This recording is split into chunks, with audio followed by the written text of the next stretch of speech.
When I upgraded my studio lighting, it took way longer than it should have, and I ended up having hundreds of dollars of items that I had to return. So don't make the same expensive and time-consuming mistakes I did. Let me guide you to a seamless studio lighting upgrade. In truth, this build out would have gone much easier had there been a video out there like this one. There are plenty of videos out there covering adding accent lights to your kitchens or doing one of those crazy light shows, but none that I could find that walked you through upgrading your studio lighting. So I created this one. I have a breakdown of the parts that I used in this build out in the description. I will briefly go over them here and then you can dig into the specifics later. I went with the Potex RGB Smart IC COB addressable LED lights because I wanted a more flexible lighting setup. What the Smart IC COB addressable lights provide over standard RGB lights is the ability to have a single strand of lights have multiple colors at the same time. I got the 16.4 feet lighting kit so that I'd get the controller, power supply, and remote for controlling the lights and not have to buy them all individually. I also bought the same lights in the 24 feet length. For that, I did have to purchase a separate controller and power supply. However, a single remote can control multiple controllers, so I did not have to buy another one of those. Also, there is an app that you can download that will allow you to control the lights more finely. The other items that I bought included a package of the Potex 12mm connectors that are designed to work with this setup, some 2-pin T-tap splitters, 1-pin T-tap splitters, 3-pin solderless splice connectors, and finally 80 feet of 3-pin LED 20-gauge extension wire. Now, 80 feet was way more than I needed, but it was the smallest roll that I could find, and my local home supply store doesn't carry low-voltage 20-gauge wire. Go figure, right? Oh yeah, I also got a package of 3/16-inch wire staples to secure the wiring. Before I started this build, there were several things that I was not sure about. One of them was how I was going to run the lights across the back of the shelves. Another was if the runs that I would be making would be too long, leading to voltage drops, which would result in dimming or flickering lights. Never having done anything like this before, I had nothing but questions and a list of things that I was going to actually have to figure out. So to be completely transparent, before this build, I did not know there was such a thing as voltage drop or that I needed to be concerned about it. I didn't know anything about power injection or even what a smart IC COB addressable light strip was. Just knew I wanted to give my studio a mini makeover and that adding some shelves with LED lights on them made the most sense. I decided to tackle what I figured would be the easiest part of the build, which was to run a strand of lights around the frame of the shelves. Easy was just not in the cards for this build, a lesson I learned right from the start. Lucky for me, I'd overbought on the lights because it took a couple of attempts to get things right. Also, the lighting system that I bought was actually very forgiving.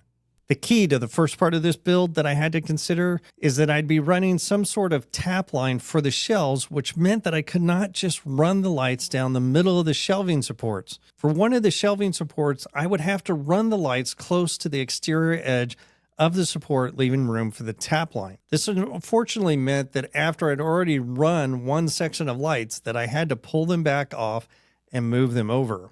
Also, these lights are designed to be run in a uniform direction and have little arrows printed on them so you know what direction the lights should be running in. Dang, just having to relive this whole build is already stressful.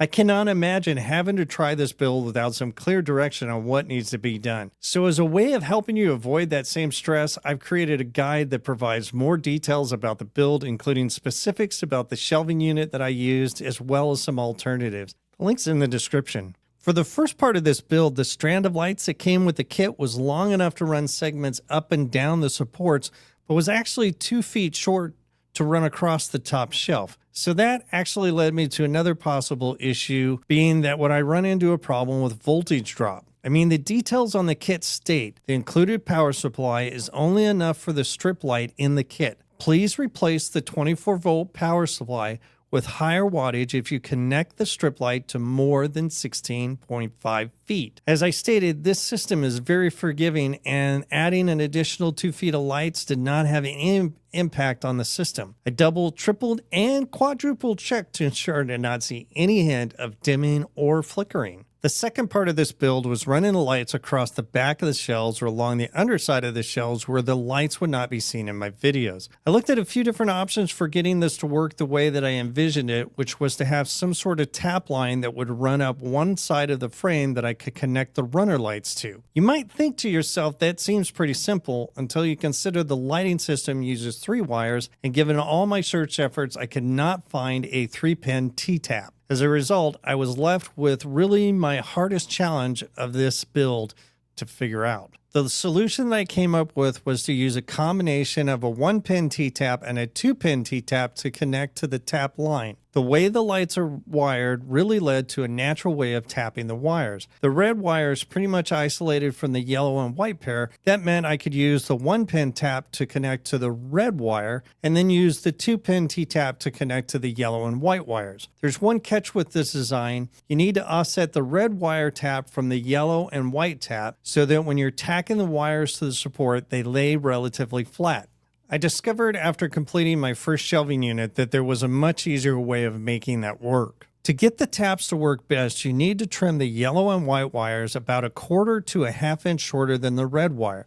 This provides a little extra wire for the 1-pin T-tap to be offset from the other 2 wires. The other thing that I found that was helpful but a little bit more time consuming was to split the 3-wire tap wire only at the places where you're going to be tapping the wire and not separate them from the start like I did with my original attempt. In the end, this approach helps to keep your overall wiring cleaner and way more organized. I've included a couple of diagrams in the guide to better help illustrate this. Again, that link's in the description.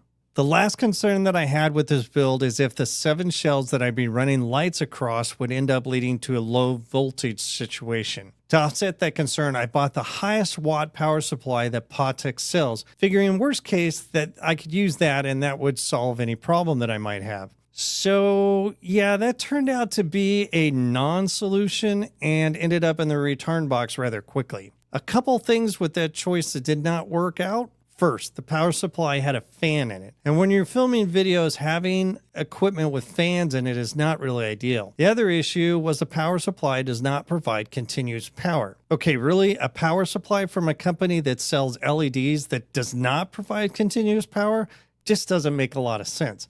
In short, what that means, if you do not know, is that the lights will blink or flicker. Again, when you're filming videos, that is not ideal. What that left me with is hoping that the 72-watt power supply that comes with the kit would work, or possibly I could go with the 84-watt. So as luck would have it, the 72-watt power supply that comes with the kit was able to power the lights without any voltage drop issues. I think, though, I would have probably considered going with the 84-watt just to have a little bit added comfort, but in the end, everything worked out just as I was envisioning it would. There's lots of changes ahead for this channel, and completing the studio refresh was one part of that. It really feels great to have this done. However, I still have a full build out to complete for our new podcast space, so check out this video for even more ideas and solutions for upgrading your studio.